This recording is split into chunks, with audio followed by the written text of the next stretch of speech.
Welcome to the channel, ladies and gentlemen. Here we are again, episode 2. As we go through the 80s, we're going to be talking about our top 5 horror films from 1981. And this is probably even more tough than it was doing 1980. And 81 is kind of known as the year where we had tons of great horror. It was like, Yeah. slashers were going crazy. You know that, Coriander. But Mhm. I think this will be interesting. Kills with me and Coriander, of course. Guys, real quick, Kill, 1981, was this an easy list for you to do or what? Not really, man. And it's funny. We had a lot of slashers, but this was the year of the werewolf. Yeah, it Yes. was. Yeah, it was. And we've talked about that too, definitely. Coriander, how about you? How challenging was this list? This was actually pretty easy. I didn't have a problem with this list. Okay. All right. Mhm. For me, it was kind of in the middle because we've talked about a lot of horror movies from 81, especially on Slasher Movie Club. So I was well aware of a Mhm. lot of these films, but I also was aware of the ones that were okay, but not at that upper level. So this one was an interesting list, but not too difficult. Challenging a little bit, but not too difficult. So anyways, let's get into this thing. We're going to go round robin style. Kill's going to go first, and then Coriander, and then me. Oh, hell yeah. Yeah, bitch. So, Kill, what do we have for you at number 5? Okay. For my number 5, I went with The Beyond. All right. Now, Nice. had this been a few months ago, this probably wouldn't have been on my list. Because we did our kind of review of the Fulci trilogy and so forth, and I really, really like this movie a lot. And I'm glad that we're doing this because now I can show some shine to Fulci, man. There you go, man. And The Beyond, it is one of those movies that it's like a fever dream. It's Mm. beautifully shot. Fulci to me was at his peak, man. Everything was just working, nightmarish imagery.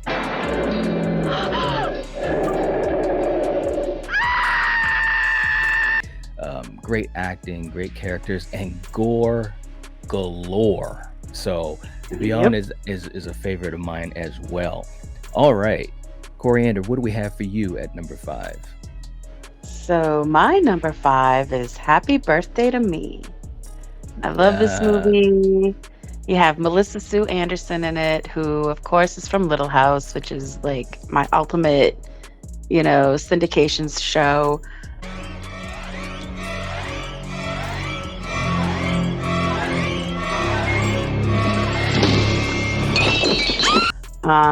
And yeah, this is a fun little tale about a girl on her birthday and all the shit that these college kids, are getting put through. And yeah, it's nice to see, little Mary Ingalls playing a role that you're like, wow, and yeah, there's little twists and turns. You don't know who the killer is, but then you think it is. You kind of think, oh, it's this one, but no, it's actually this one. And yeah, Yeah, it's a man. great movie. It really is. And can I just say real quick, and we talked about this as well on Slasher Movie Club, but Yeah, we did. I remember seeing this in the video store, and just this cover alone on the VHS used to Yeah. get me, man. I was like, oh my God. And it was a movie that I saw. I was really young, man, and I hadn't remembered a lot of it. So when we did Slasher Movie Club, I was getting reintroduced to it. And it was a fantastic movie, a Yeah. great pick, an absolutely great pick. Thank All you. right. Awesome stuff, guys. All right, so for my number 5, again, I was going through the list. There's a lot of great movies, and I wanted to make sure I gave credit to movies that either stood out to me for 1981 or that I spent a lot of time with as far as watching and being a fan of. And so my number 5 is a severely underrated movie that I got introduced to in our episode for Slasher Movie Club, and I'm so glad I did. So I wanted to make sure I had this on my list. My number 5 is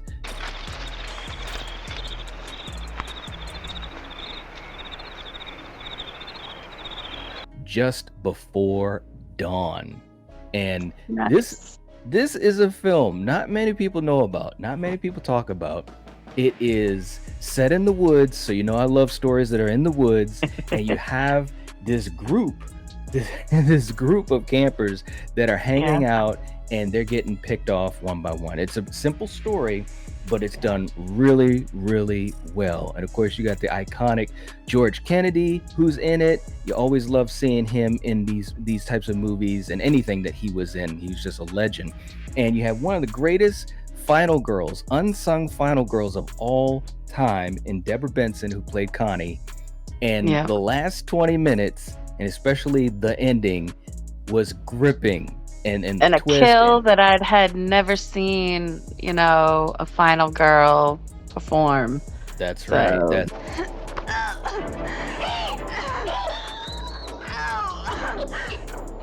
right. yeah, She man. did Great something I've pick. never seen before and haven't seen Yeah. since. So Yes. it's crazy, man. But this is a great movie. It needs a lot more love, and who knows, we Yeah. might have to do some more on this just to get the word out. But definitely a great movie, a really, really good pick. So that's my number 5, is Just Before Dawn.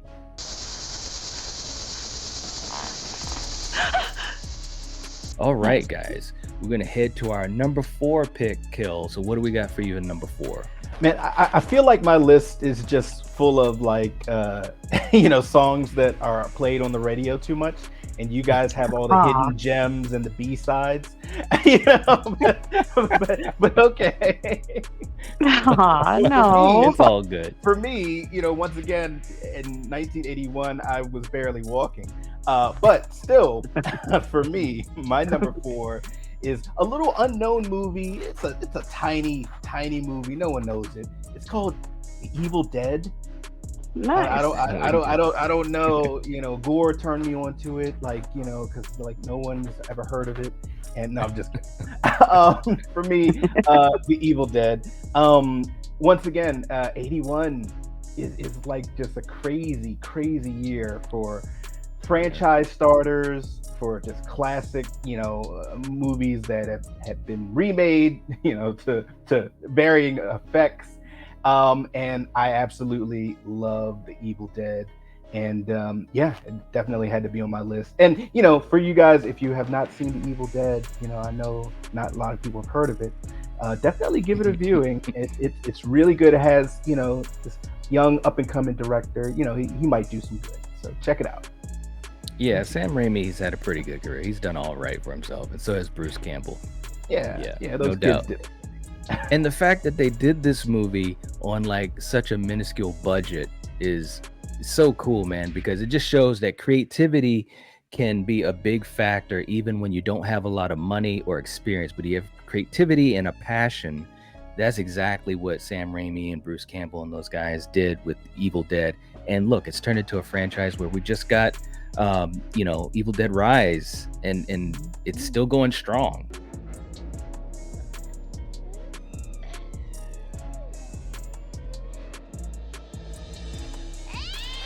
So it's an awesome beginning to a great franchise. Good pick, man. Good pick. All right. Thanks. So, Coriander, what do we have for you at your number 4? Jamie Lee Curtis and Stacy Keach in Road Games. All right. It is all a right. great, hitchhiker. It's got mystery. You've got a serial killer on the loose. And I love his dog. It's like Stacy Keach, he's his truck driver. And Mhm. Jamie Lee is a hitchhiker. And his dog, I think, is part dingo or something. But he is the cutest friggin' dog. And this is a great Jamie Lee Curtis movie that I don't hear too many people talk about. Right. And if you haven't seen it, check it out.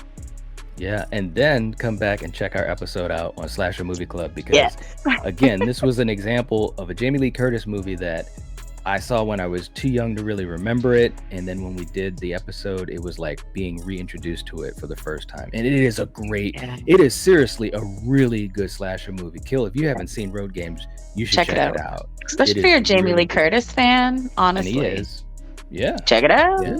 It's a really, really good one. I dig this one a lot. Pig in a poke, you better start shaking. Today's pig is tomorrow's bacon.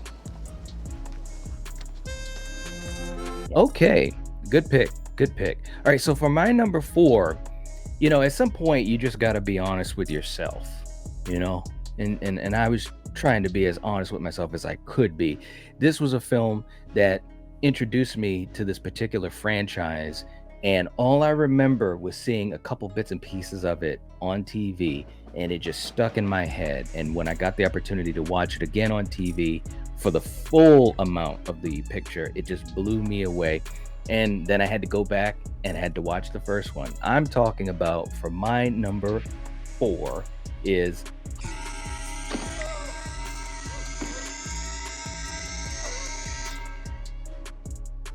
Halloween 2. And man, let me just say, first of all, this is a great continuation to the 78 classic. John Carpenter isn't directing, it's Rick Rosenthal, but Carpenter did have a hand in the story with Deborah Hill. And I think it was really, really a fun movie. It was it makes a great double feature, this and the original. And I love the kills, I love the characters. Dick Warlock as Michael Myers, I think he did a pretty good job. A little bit different than Nick Castle, but still some great stuff in it. And of course, you get Donald Pleasance, and the story focuses more on Loomis in this film, which I really appreciated because Loomis is definitely one of my favorite characters in horror.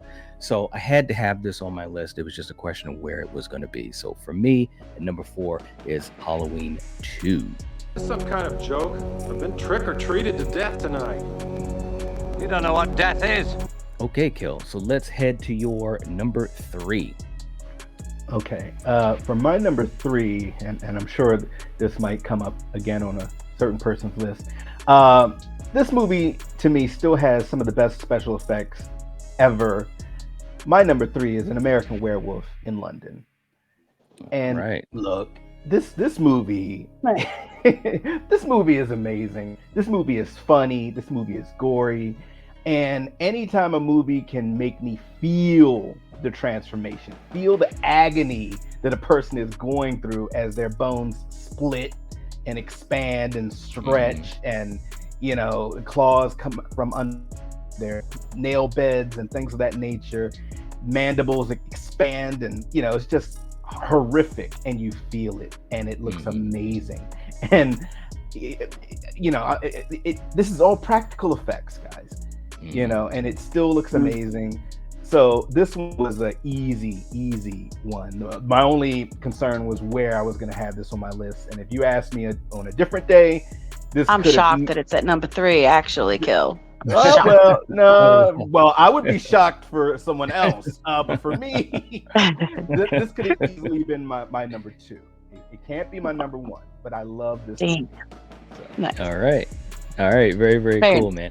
All right. So, Coriander, what do we have for your number 3? Okay. So my number 3 is Scanners.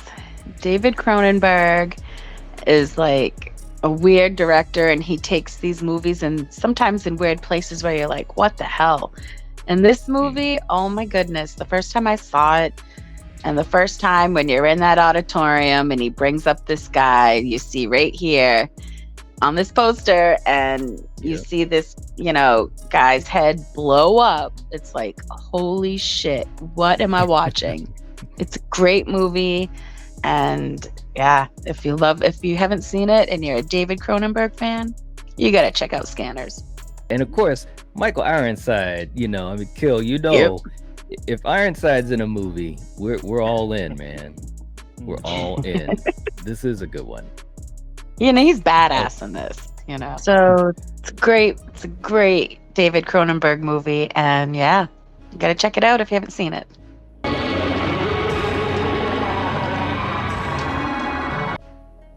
Okay, so for my number 3, this was a movie.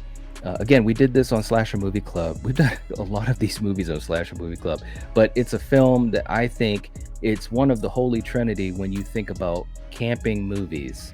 And I think it may not be the most popular of the 3, but it might have the best overall story. And it definitely has some gory kills. My number 3 is The Burning. Nice. And there is no doubt. First of all, there's no lying here. There's no doubt that Tom Savini did a fantastic job on The Burning. He chose to do The Burning over Friday 2. And I understand that, and what he was able to do with the kills in this movie was fantastic. So many great actors and some up-and-coming actors that we come to love later on in their career.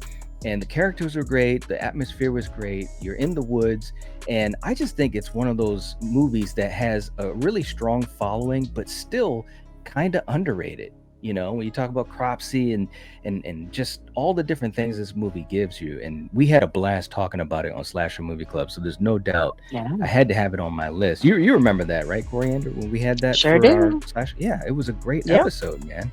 And I think a lot of people... Great movie.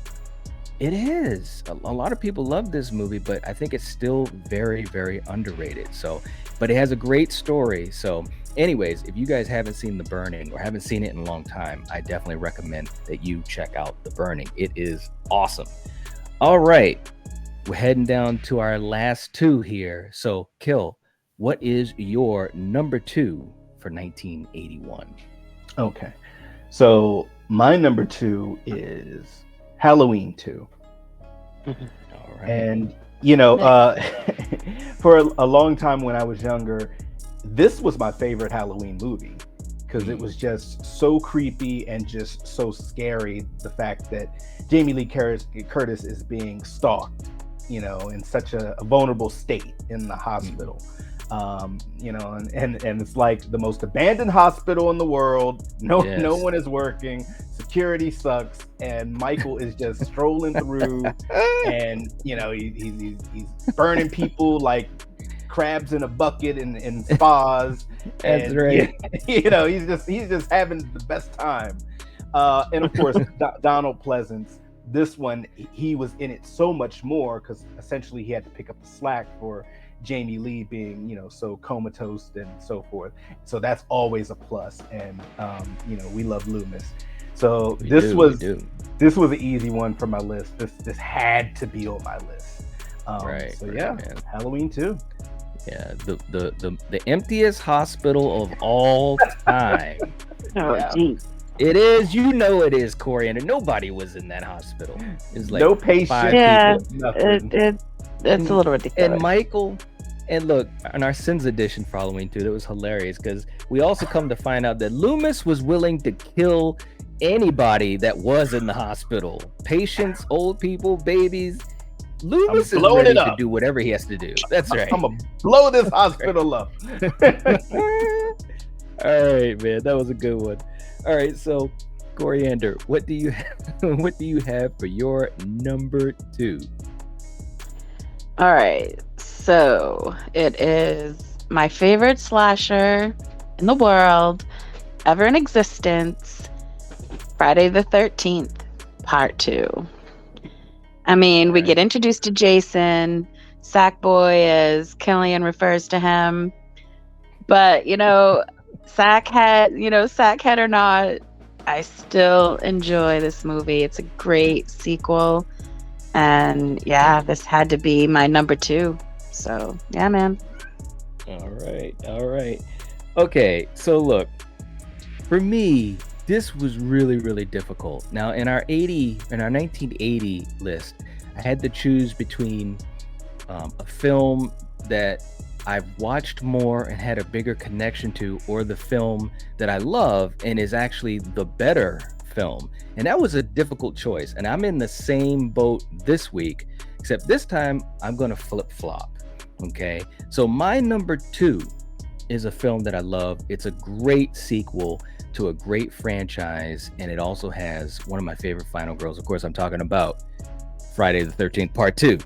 Now, listen, guys. Yes, it's Sackboy. Yes, it is Sackboy. But we do get Jason, like Coriander said. And it's got a lot of great kills, callbacks to the first movie. And it really is pushing the story forward because now we're not following Pamela. We're following Jason. And I think Amy Steele as Ginny was an absolute home run as a final girl.